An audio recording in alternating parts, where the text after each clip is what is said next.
Ja, vielen Dank für die Einladung. Einen schönen guten Nachmittag in die Runde. Merci beaucoup pour l'invitation.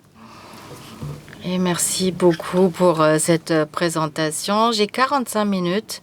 Je vais essayer de donner un cadre dans ces 45 minutes pour un cadre pour le logement social à Vienne. Alors j'ai préparé en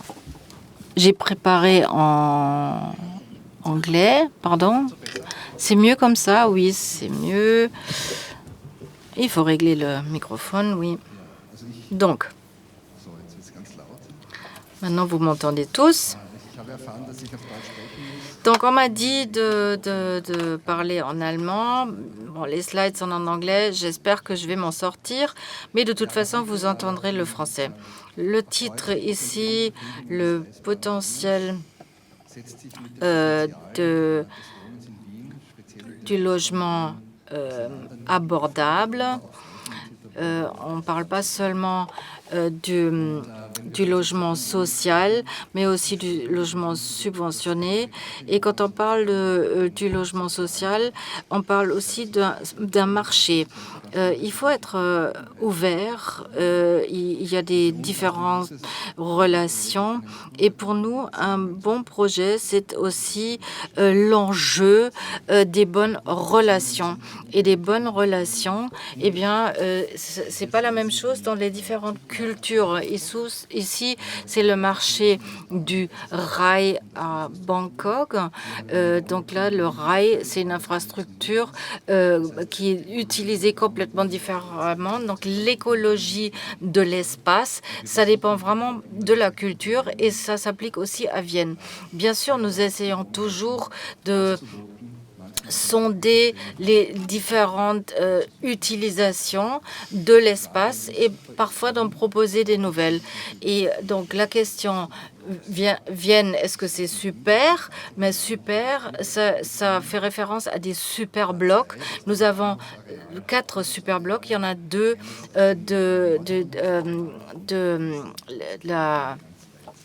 autour des gares et puis 2 autres qui sont plus éloignés du centre. Donc, je vais commencer par l'héritage du logement social à Vienne. Il y a eu une première époque héroïque entre 1920 et 1932. Il y a le Karl-Marx-Hof, par exemple, qui en est un exemple. Et à l'époque, c'est la ville qui a acquis ces terrains pour développer une forme du logement social. Et normalement, le standard, c'était un bloc avec une cour intérieure.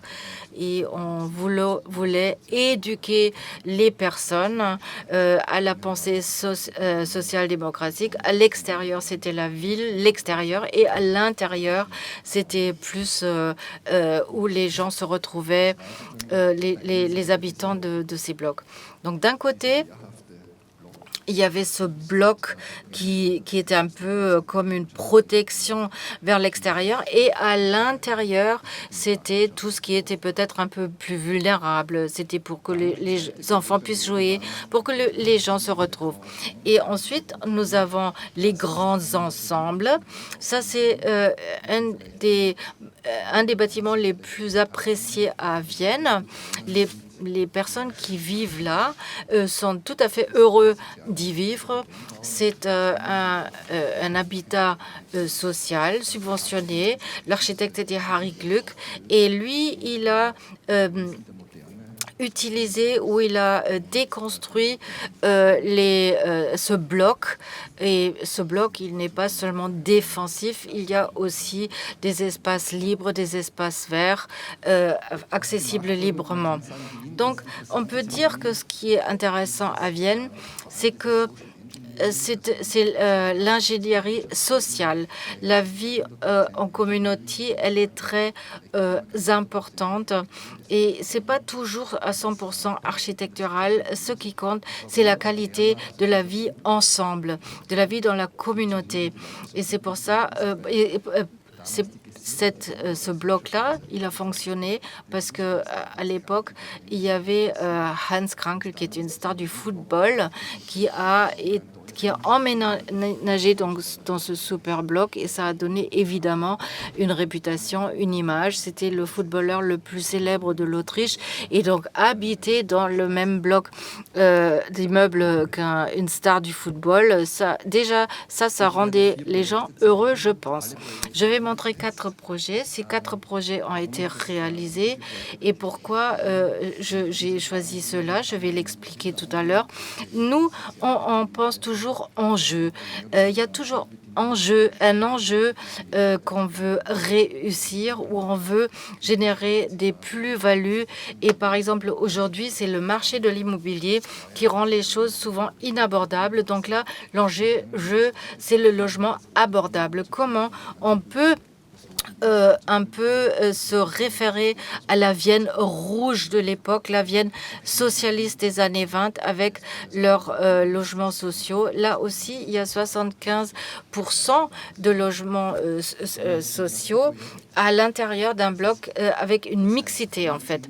Ici, ça s'appelle Das Wohnzimmer, c'est le salon dans le quartier Sonnenwendviertel à Vienne. Ce sont 460 unités avec 2500 mètres carrés de logements sociaux et d'infrastructures sociales.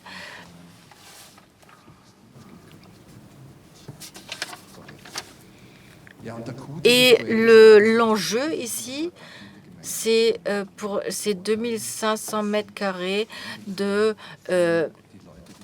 facilité de communauté. Et c'est pour ça accessible pour tout le monde. C'est pour ça qu'on l'a appelé le salon. C'était un schéma directeur. C'est Albert Wimmer qui l'avait fait. Encore une fois, un modèle un peu défensif, c'est-à-dire qui protège de l'extérieur. Par contre, j'arrive pas à avancer ici. C'est bloqué. Bon, bref. Moi, je les vois, les slides, mais vous ne les voyez pas. J'essaye de résoudre ce problème technique.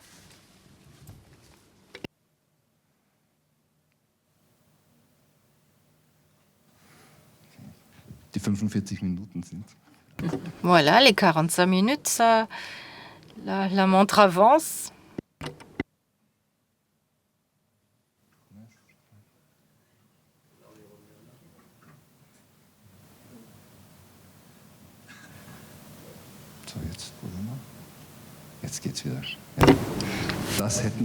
Bien, c'est ça que j'aurais voulu montrer. Donc là, on voit aussi cette structure de blocs. Ça, c'était l'idée du schéma directeur avec cet axe intérieur qui relie les trois blocs entre eux. Et nous, ce que nous avons fait, on voit bien la haute densité de ces blocs par rapport à l'existant.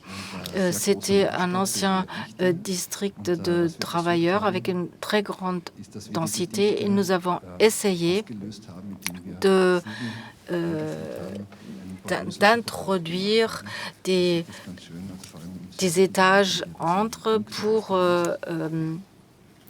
dissoudre un peu cette densité.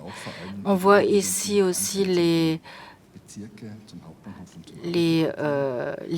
cheminements, la voirie.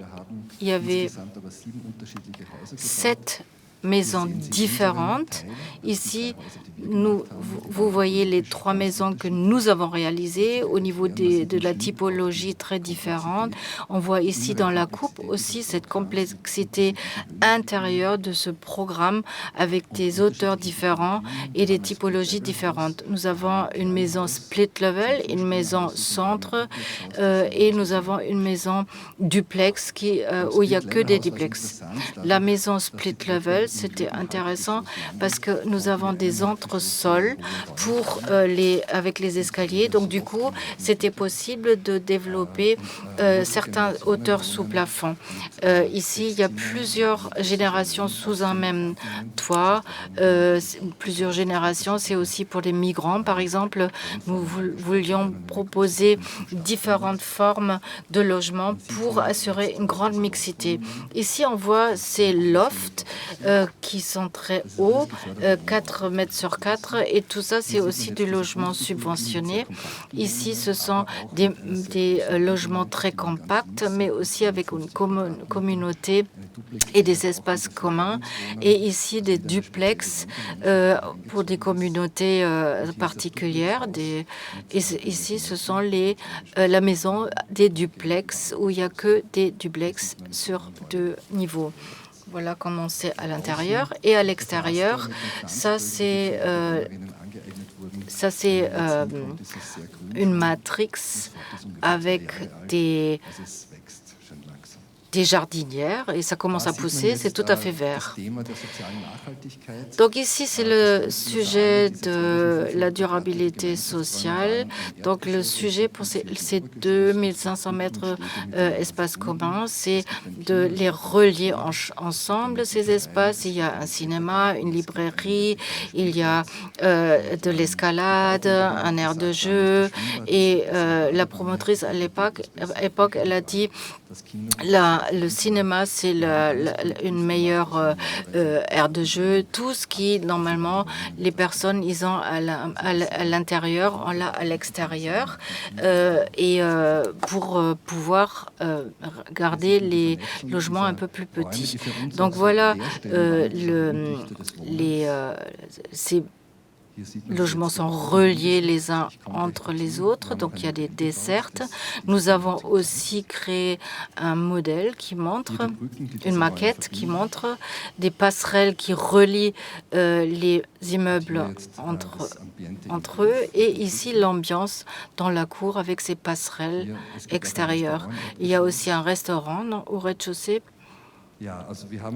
Donc, nous avons essayé de faire ça un peu classe quand vous arrivez. Bon, bien, ça, c'est un film de Hitchcock, et c'est un peu l'ambiance que nous voulions. Ici, ça, c'est l'atrium, enfin, l'entrée où on arrive. En face, c'est le cinéma. Ici, on arrive. Et puis maintenant, c'est une grande, un grand aire de jeu avec un toboggan. Ici, le cinéma, qui est la meilleure télévision, et il est complet. Il faut s'inscrire des semaines à l'avance, et les gens adorent s'y retrouver pour regarder le prime time de la télévision. Voilà la piscine intérieure avec un sauna aussi, tout le monde peut l'utiliser, et voilà le marché. Donc 2500 mètres carrés en tout. Et pourquoi c'était possible? Nous avions... Pardon, ça saute. Donc, nous avions une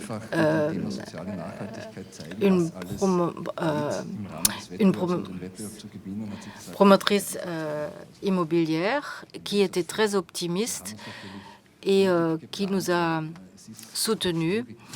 Mais c'est difficile de rentrer dans ces frais. Ce qui a été financé, c'était des espaces d'utilisation concrète, mais c'est vrai que ce n'était pas facile d'y arriver, il fallait se battre. Donc le deuxième projet... Le deuxième projet est situé au nord de Vienne, dans un quartier qui s'appelle Floresdorf. Nous avions prévu environ 300 logements, et nous avons travaillé ensemble avec l'agence FSA. Ça s'est fait en 2014, après un concours que nous avons gagné. L'enjeu ici, c'était de mettre en place une subversion constructive, et je vais vous expliquer ce que cela veut dire dans un instant. La situation, c'est un espace très fragmenté qui est dominé par le trafic. Ici, on voit une partie de l'autoroute. Quelques jardins qui appartiennent au chemin de fer autrichien, quelques petites maisonnettes. Et le lien avec le jardin et les jardins, c'est que nous avons appelé ce jardin, d'abord le quartier, c'est Floresdorf, donc le village de Flora, la verdure. Et alors, Qu'est-ce qu'on fait avec un sujet comme celui-là, la subversion? Ici, vous voyez le schéma directeur avec un plan cadre qui avait été mis en place par l'architecte Neumayer.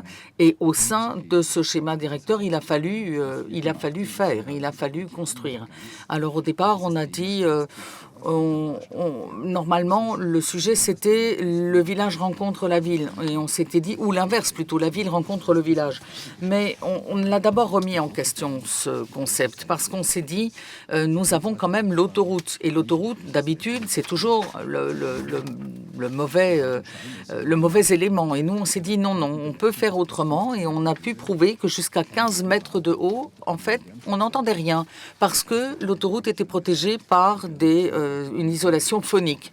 Alors on s'est dit, là, qu'il y avait quand même la possibilité de mettre en place vraiment un espace de qualité. Alors on a fait d'abord une coupe pragmatique, où on a pu montrer qu'il y a deux milieux différents, jusqu'à 15 mètres, c'est-à-dire la hauteur de l'isolation phonique. Il y a cet espace vert qui est très en lien avec les arbres qui dépassent, etc. Et en dessous, il y a cette zone qui est totalement à l'abri du bruit. Donc en fait, au-dessus des arbres et en dessous. Ici, vous voyez une autre coupe. Ce que vous voyez en rose, c'est ce que nous avons appelé le brise-soleil, c'est-à-dire l'étagère jardin ou le jardin étagère. Ça aussi, je vais vous le montrer. C'est en fait un nouvel élément qui va créer un dialogue entre l'autoroute et les habitants. Et puis, nous avons la partie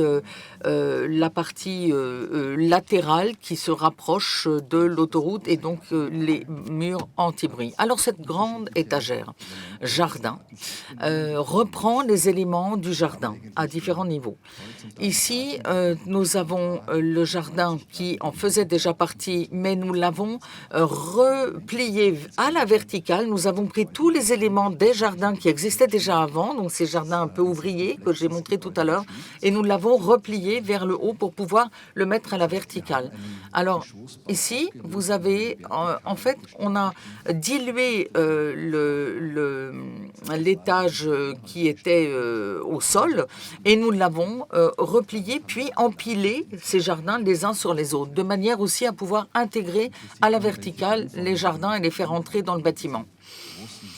Ici, dans ce bloc, vous voyez différents thèmes qui ont été abordés, des bungalows avec des jardins, des maisons individuelles, des appartements. Et tout cela est rentré dans ce grand bloc. Je vais juste vous montrer quelques exemples, mais évidemment, on avait quand même aussi une profondeur, c'est-à-dire une grande partie au bord d'un fossé de 23 mètres. Comment faire pour gérer cela? Et vous allez voir que nous avons réussi à le faire. Nous avons mis en place des unités dites en duplex où nous avons essayé de nous adresser à certains habitants, puis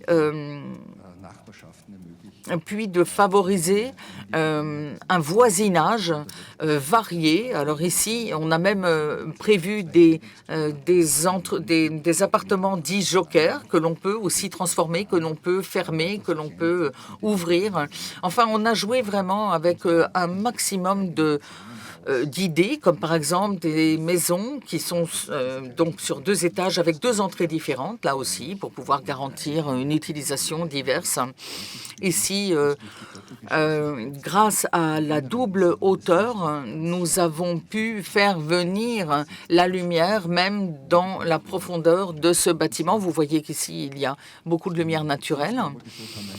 Les 5 étages supérieurs possède des espaces communs, comme vous le voyez ici. Ça, c'est vraiment la mise en œuvre avec des jardins, des terrasses, balcons. Ça, c'est donc en contrebas de cette étagère jardin, le jardin étagère. En fait, il y a ici un patio tout de même et 4 balcons terrasses par appartement. Alors, parce que c'est un appartement qui contient 4 chambres et les 4 chambres ont l'accès à ces balcons. Nous l'avons modélisé, évidemment, pour pouvoir montrer aux personnes qui s'intéressaient à ce genre de logement à quoi cela ressemblerait. Ensuite, on l'a mis en œuvre et puis, bien sûr, au moment de l'entrée dans les appartements, lorsque les habitants sont arrivés, on leur a offert des pots de fleurs pour déjà commencer à verdir leur balcon ou leur terrasse. Ensuite, nous avons fait une vidéo. Nous avons interviewé les personnes qui habitent de manière à savoir de quelle manière ils vivent cet espace. Et nous avons pu confirmer qu'ils avaient en effet la possibilité de totalement oublier l'autoroute qui est pourtant située non loin de là. Il y a eu tout un travail d'accompagnement social de manière à pouvoir interagir avec les personnes. Ces travailleurs sociaux, d'une certaine manière, ont déjà commencé à travailler en amont, avant même l'arrivée des personnes. D'ailleurs, les habitants à venir étaient même accompagnés avant même d'arriver dans l'immeuble. Nous avons ici des salles communes qui sont partagées par les voisins. Il y a aussi tout un groupe de personnes handicapées qui s'occupent du maintien des jardins, donc des espaces qui sont à l'extérieur et dans les parties communes, mais extérieures. L'enjeu des paramètres, c'était quoi pour cet immeuble dit Brise Soleil? En fait, au départ, il était totalement interdit d'avoir des ouvertures de ce côté-là. Nous avons vu que ce côté-là, pourtant, cette façade-là était vraiment bien, et nous avons décidé donc d'installer tout de même des espaces qui étaient surtout des espaces communs et qui nous ont permis ensuite de faire des ouvertures qui regardent donc l'autoroute. Et de cette manière-là, nous avons pu argumenter, c'est quand même une valeur ajoutée, parce que tous les autres projets qui n'ont pas gagné le concours n'avaient même pas eu l'idée que l'on puisse imaginer un habitat de ce côté-là. Et vous voyez, en fait, les parties habitées sont protégées derrière les parois en béton. Ici, un autre aperçu de cet immeuble Brise Soleil. Alors, c'est pas aussi vert ici que sur cette image de synthèse. Nous parlons... ce qui est intéressant, c'est de voir comment nous avons construit. Lorsque nous sommes arrivés sur le chantier, on a bien compris que quelque chose là était en train de se mettre en place qui est totalement différemment que juste de l'habitat avec une fonctionnalité qui s'appelle habiter. Il y a beaucoup plus de choses intéressantes derrière tout cela. Et donc, on a commencé à aller même au-delà. On a même développé un projet fictif grâce à l'interaction avec des photographes et d'autres artistes. Et on s'est dit, tiens, à quoi va ressembler ce projet en 2070. Et on a même organisé un concours de dessin et aussi d'écriture. On a dit, allez-y, projetez-vous dans l'avenir. Et un des dessins, c'est celui-ci. C'est donc le brise-soleil qui devient une oasis parce que, évidemment, le changement climatique a déjà fait des ravages. On a aussi fait un concours, on a organisé un concours littéraire où on raconte des histoires et certaines personnes travaillant dans des bureaux ont écrit des choses parfois très poétiques. Ici, vous avez une nouvelle forme de diversité qui est décrite, qui n'existe pas encore, mais qui existera peut-être en 2070. Et c'est très, très intéressant. Le troisième projet, Millau, il est situé près de la gare principale. C'est un plus petit projet, 5500 mètres carrés, 40 appartements. L'enjeu ici, c'est l'ouverture suggestive. Je vais vous montrer le projet en le comparant avec le projet que je vous ai montré au début, c'est-à-dire le salon. Une comparaison compétitive presque. Alors vous voyez que Millau est tout petit comparé au projet du salon, le grand salon, mais en plus Millau est sur le marché privé alors que le premier immeuble était subventionné. Et je vais vous montrer qu'en fait, ça offre des possibilités à la ville, même d'aller beaucoup plus loin. Donc, c'est 9 fois plus petit que le salon, mais en même temps, dans la pensée, c'est aussi, dans l'efficacité, ou le degré d'efficacité, c'est aussi beaucoup plus grand, parce que nous avons ici une manière de réseauter, de créer des réseaux et d'aller au-delà de l'habitat. C'est-à-dire, quand je parle de réseau, je parle du réseau de transport, du réseau routier, de pistes cyclables, de trains. Et c'est de cette manière-là que nous avons imaginé ce projet. Et si vous voyez ici la comparaison des plans entre le salon et Millau, il y a beaucoup de possibilités ici de mise à service même de la vie collective qui, normalement, n'est pas participatif. C'est vraiment, on vit entouré de services qui sont proposés.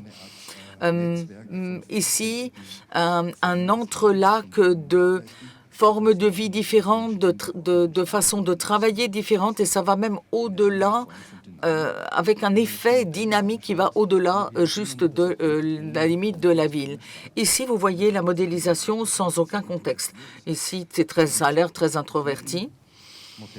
Mais ici, sur ce modèle qui vous montre Millau, le précédent vous montrait le salon, vous allez au-delà de la fermeture, c'est-à-dire qu'on fait entrer la ville et l'habitat devient génératrice de ville. Ici, tout tournait autour de cette cour à l'intérieur. Ça, c'est le premier projet que je vous ai présenté tout à l'heure. Donc, on partage avec le voisinage, on voit tous les espaces communs. Chez Millau, c'est vraiment la zone du rez-de-chaussée qui prolonge la ville. Ça, on l'a déjà vu, c'est le rez-de-chaussée avec le premier projet tout à l'heure, des ouvertures pour pouvoir créer une porosité. Et chez Millau, en fait, c'est vraiment une porosité, mais qui est performative, c'est-à-dire une utilisation qui amène une vie dans la ville. Et c'est une autre philosophie qui est représentée par la maison ou l'habitat. Et dans la mise en œuvre, on se rend compte aussi que un projet architectural classique, c'est ce que vous voyez ici en noir. Donc vous avez le concours, vous avez le projet, vous avez la construction, puis vous avez éventuellement l'extension. Nous, là-haut, en rouge, on a procédé de manière un petit peu différente. On a d'abord recherché les habitants, ce que nous avons appelé le cluster, et puis nous avons organisé des concours à différents niveaux, en particulier aussi pour attirer des cellules commerciales ou des activités commerciales. Ici, nous voyons ce que ces micro-pilotes, comme on les a appelés, c'est-à-dire ces cellules des rez-de-chaussée, représentent. Donc, on a 28 mètres carrés multipliés par 9. On ne paye que 120 € par mois.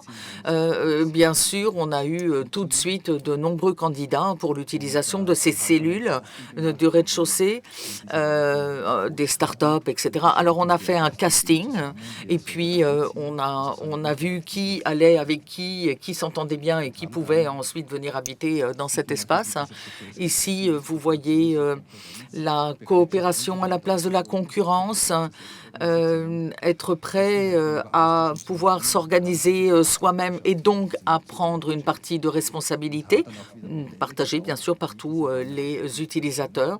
Ensuite, on a imaginé à quoi ça pourrait ressembler, justement pour pouvoir attirer aussi nos utilisateurs. C'est à ça que ça ressemble maintenant. Ça, sont des vraies prises de vue. Ce sont de toutes petites cellules, vous le voyez, des unités qui ont été aménagées et qui, bien sûr, animent l'espace urbain. Évidemment, dans un quartier neuf, il est toujours difficile de voir comment apporter de la vie dans un quartier nouveau. Donc, nous avons une coopérative qui a travaillé avec nous, c'est-à-dire en fait une coopérative de promoteurs. Donc, on a ici décidé de ne pas limiter la hauteur sous plafond, de ne pas faire de cage d'escalier verticale. On les a donc superposés, donc on a un petit peu décalé tout cela. On a des configurations ouvertes et puis on fait des plateaux plutôt que des appartements. Donc, on a ici rédigé le manuel de l'architecture en 5 points. C'est-à-dire qu'on a 5 chapitres, les volumes, les passerelles, les ouvertures, les plateaux et l'équipement. Le volume, c'est-à-dire deux fois des rez-de-chaussée, en haut et en bas. Ensuite, un volume qui est dédié à l'activité, puis un deuxième volume au-dessus qui est dédié à l'habitat. Ici, vous voyez la réalisation finale. Alors ici, la passerelle. La passerelle, c'est pour créer un lien entre les activités et l'habitat. Les ouvertures sont particulièrement importantes. Vous voyez que sur chaque deuxième ouverture, il y a un balcon qui est associé, peu importe à quoi ressemble ce qui se passe derrière. Ça donne en fait un balcon terrasse par appartement. Il y a aussi le concept de la loggia classique, dite à l'espagnol, donc qui permet de faire rentrer l'extérieur vers l'intérieur. Ici, il y a cette loggia très grande qui peut reprendre des activités plus variées, mais il y en a aussi des toutes petites.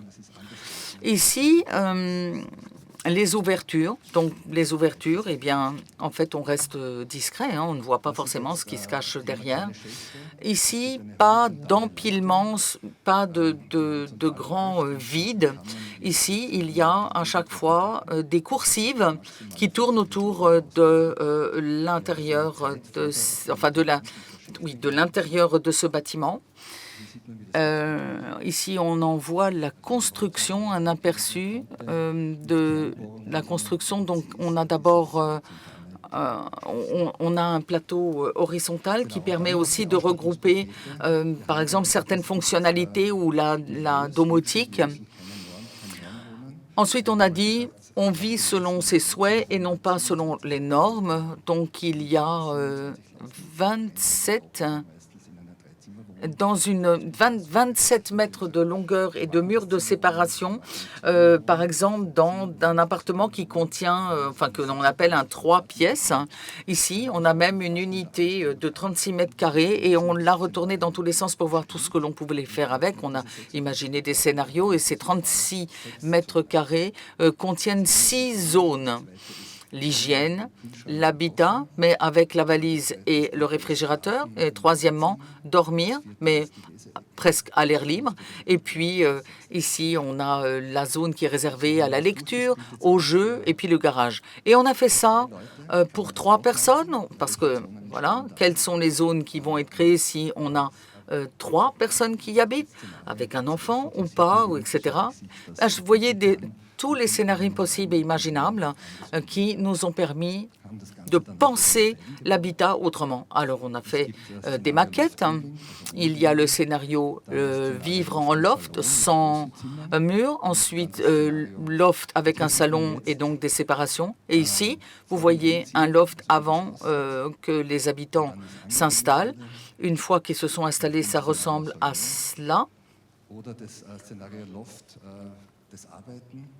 Ou le loft du travail, par exemple, après s'y être installé. Et on peut dire que finalement, le bâtiment pris en tant que matériel permet beaucoup de choses. Il est flexible, comme le serait le hardware d'un ordinateur. Ici, je vous ai parlé du casting tout à l'heure. Ensuite, on a fait toute une opération de plantation d'arbres, entre autres, mais pas que.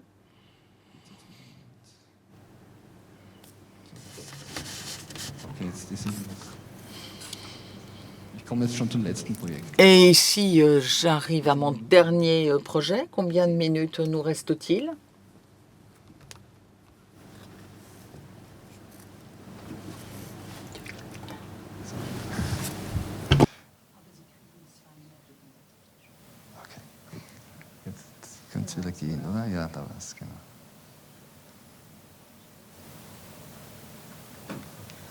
So, ich muss ganz vorsichtig drücken. Vielleicht. Ja. Voilà, donc ici, vous voyez l'événement plantage d'arbres avec tous les voisins.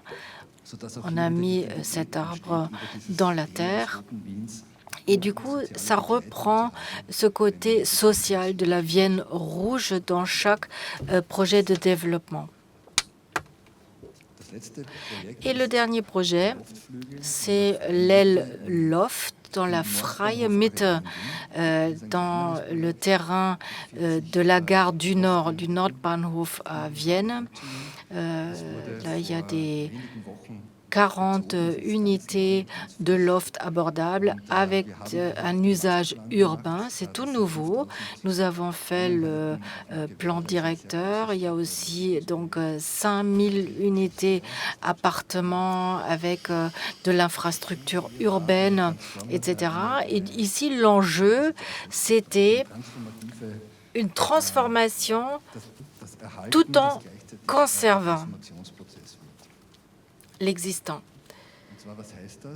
Cela veut dire quoi? Alors, c'était un concours en 2011 pour ce terrain du Nordbahnhof. Donc, 5000 mètres carrés de ville auraient dû être construits ici.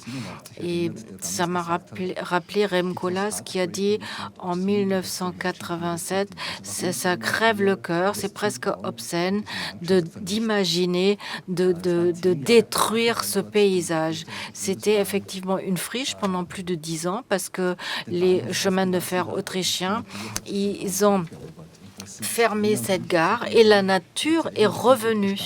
Et nous étions là, à cet endroit, et on s'est dit, OK, nous allons faire ce concours et nous allons essayer de préserver cet espace, donc construire 5000 mètres carrés habitables sans détruire cet espace libre. Donc, nous avons imaginé une hyper-densification autour pour laisser cet espace libre. On le voit ici, dans ce visuel, nous avons réussi à créer une densité, la même densité, celle qui était requise, sans fermer cet espace. Donc il y a 80% d'habitation. Ici, vous avez le Karl-Marx-Hof des années 20 et à droite, la Freie Mitte Nordbahnhof, avec aussi une ceinture autour du superbloc. On est passé à l'ultra-bloc de 5000 mètres carrés habitables. Ça, c'est la tour, la seule tour.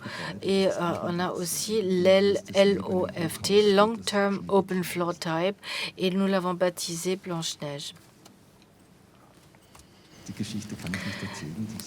Bon, je ne peux pas raconter l'histoire, pourquoi ça s'appelle Blanche-Neige, ça mettrait trop de temps, mais voilà. Et ce qui est intéressant dans cette LOFT, c'est le rendez-vous entre deux espaces ouverts, et on a l'étagère, comme on l'a appelé, et la maison ouverte. Voilà le concept. Nous sommes dit, nous prenons l'ouverture du projet d'avant, mais nous réfléchissons plus loin pour développer un projet qui, en fait, a une strate au milieu qui représente l'infrastructure. Ici, on voit comment ça a été pensé dans le gros œuvre, et ce sont ici les seuls éléments de la structure qui descendent, et c'est là, il y a toute l'infrastructure qui va être placée.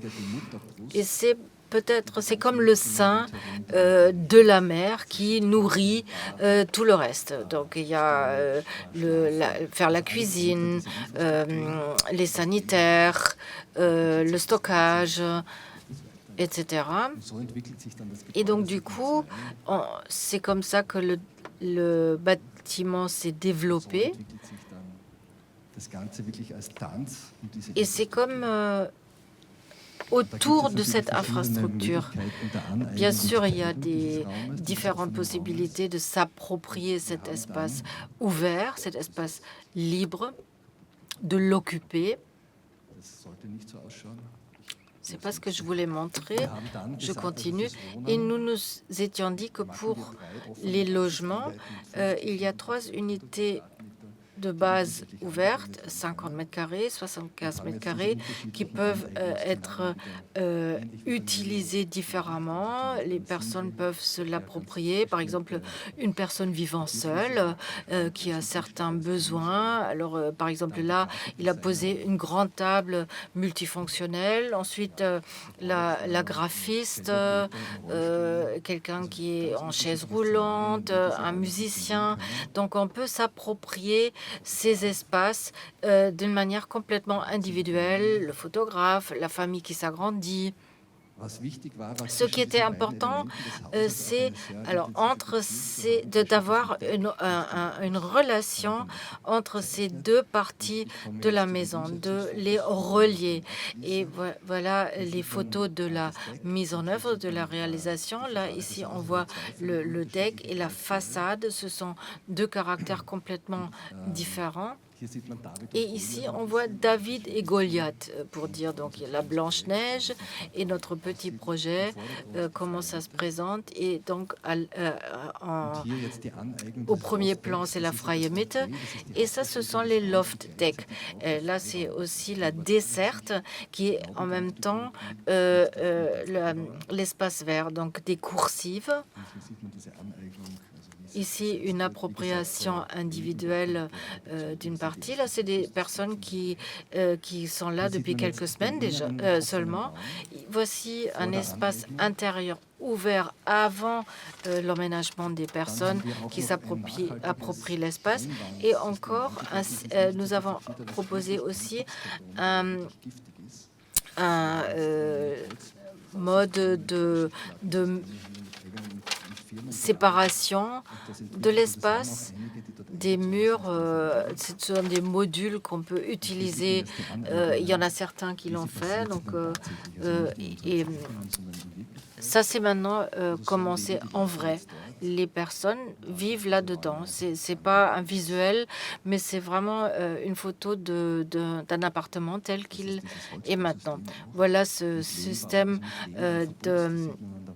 de modules en bois.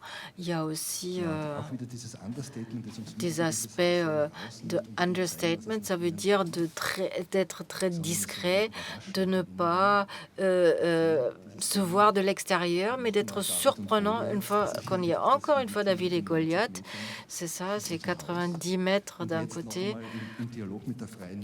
Et ce dialogue avec l'espace vert de la Freie Mitte, c'est vraiment la signature de l'endroit. Et nous sommes très heureux que ça a réussi de préserver cet espace parce que ça donne une toute autre qualité pour les personnes qui vivent là. C'est au centre, vraiment au centre de Vienne.